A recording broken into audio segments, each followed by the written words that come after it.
This is Two Owls Talking Sports. I'm Mike Davidson, as always, with my partner, Overlake Athletic Director, John Wiley. John, a kind of a quiet week in Overlake sports, but it was a big week for a couple of performers from our fall seasons who were looking to extend the run into state. Take us around the horn. I know that girls volleyball was, last time we talked, was facing a stiff uphill climb. They were the number Yep. 8 seed, I believe, in the Emerald Sound Conference playoffs. And there they were that last week playing for a state berth. So, heck of a story. Tell us how that came about. Yeah, it was a great week, actually. We knew cross country was going to go down and go to state. We knew they were going there, but it was the volleyball that was, to me, the huge surprise. Yeah, 8 seeded squad sitting in the consolation bracket, uphill battle. So the Owls had to go into U Prep, a team that had swept Overlake 3-zip this year already.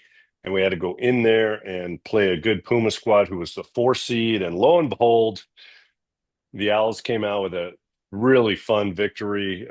Katie Miskowski led the way. The senior co-captain was great. And they just, that I think, to be honest with you, no one was counting on that one, but it came out great. So And huge that win got them a there. date with one of the best teams in the state at Granite Falls, a team that had been in the top 5 in the RPI rankings for much of the season. And they got that one as well. Yeah, they did. And the first they knocked out the Pumas, and then Wednesday they went up to Granite Falls, played the Tigers, who again had swept Overlake during the regular season. And and the Owls just played like the to be honest with you, like the team we thought they would this season.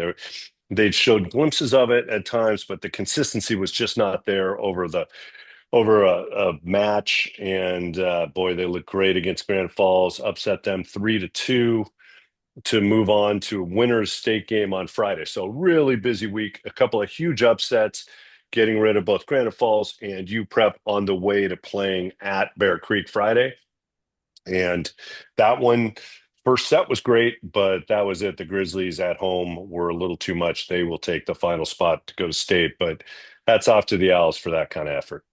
And the moment to recognize the two seniors off of that squad, Miskowski, you already mentioned, but there was there were two of them, right? And seeing their season come to an end, that was probably the hardest part. Yeah, Leonard Schwartz being the other, and yeah, they both put in a lot. They're both new students in the upper school, and so they never played in our middle school program, but they really did a lot of leadership in that class. So we want to tip our hat to them. Well, congratulations to Coach McGrath. That was going to be a tall order to get past the Grizzlies. They're a state season team. They were in the Dome a year ago, and they are going back again as the Owls fall just short there. But we did have 5 athletes make it through the state in cross country, and last Saturday out in Pasco was that a state meet? How'd it work out? Well, it worked out really well. So they got some good weather, coming out of that district meet where they had to qualify the Saturday before Whidbey. They went over to Pasco and they ran well. Julia was fantastic, only a sophomore. She PR'd. It's really hard to PR at that state course in Pasco at Sun Willows. It's a doesn't play fast, and she ran great. Uh, Cy and Maddie ran their final races as leaders of that program. Cy's been leading by her running over the last few years. Just one of the best runners we've ever had. Maddie with her leadership, and she got to state as well, and she ran well there. So we're really proud of the 3 girls that got through. And there's George and Mayank on the other side. Mayank actually got the better of them this week.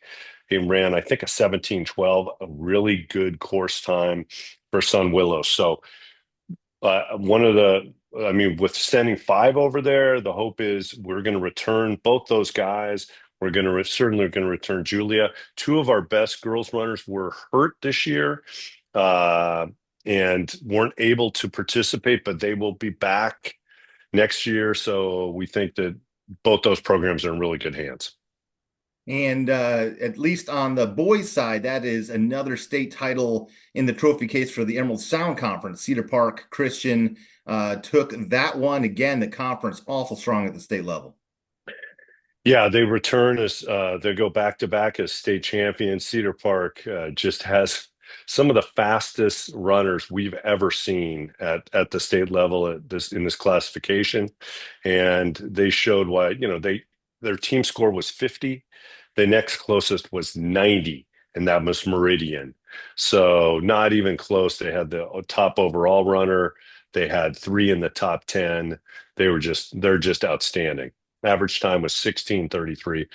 If you know anything about cross country, that is some kind of 5K time. Well, congratulations to the Eagles for defending their title. Out of all those great performances this week, you have a nomination for Athlete of the Week this week? I I think we're going to go back just because the volleyball run was so unexpected, and that only comes with tremendous leadership and great play. And I think both of them are certainly in Katie's bag. Katie Miskowski, for me, is the athlete of the week. She had 20 kills and 20 assists on Monday night at the Puma Dome alone, and she has been a very consistent performer throughout the year. She's also an all-league athlete, and she put it on the line and really proud of what she did and the whole squad this week.